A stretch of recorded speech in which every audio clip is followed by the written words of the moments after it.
Artıq gələn ildən həm metro, həm də avtobusdan istifadə edən şəhər sakinləri eyni kartdan istifadə edəcəklər. Nəqliyyat Nazirliyi tərəfindən tətbiq olunan bu yeniliyin tariflərə heç bir aidiyyatı yoxdur, çünki kartla yüklənən məbləğdən avtobus və metronun qiymətləri ayrı-ayrılıqda çıxacaq. Avtobuslarda gediş kartları uzun müddət müzakirə mövzusu olsa da sonradan bu sahədə bir durğunluq yaşandı. Hətta şəhər içi sərnişin avtobuslarına kartları tətbiq etmək üçün xüsusi aparatlar da qoyuldu. Qəzet köşklərində balansını artırmağı mümkün olduğu gediş kartlarını alan sərnişinlər tapılsa da sistem tam olaraq işə düşmədiyindən yenilikdən istifadə mümkün olmadı. Sistemin işə düşməməsinə səbəbsə avtobus kartlarını hazırlamağı üzərinə götürən şirkətin işinin öhdəsindən gələ bilməməsi idi. Ona görə də Nəqliyyat Nazirliyi problemin aradan qaldırılması üçün yeni bir şirkətlə əməkdaşlığa başlayıb.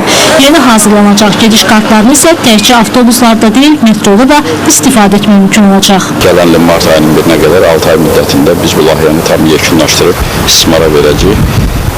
Vətəndaşlarımız artıq bütün marşrutlarda, yəni avtobus ödəmələrini elektron ödəmə vasitəsilə həyata keçirəcəklər. Bu kartlar təkcə avtobus üçün yox, eyni zamanda bu kartlar metro üçün də inteqrasiya olunur və gələcəkdə bu kartlardan həm də taksilərdə ödəmək imkanları da verəcəkdir. İnkişaf etmiş bir çox ölkələrdə ictimai nəqliyyatın müxtəlif vasitələrində də vahid kart sistemi işləyir. Dünya təcrübəsinin ölkəmizin nəqliyyat infrastrukturunda tətbiqini sərnişinlər təqdirə layiq hesab edir. Həm bu sürücülər lazımsız yerlərdə avtobusu saxlamazlar, vaxtında çatarıq. Həm də sürücü o pula göz dikir.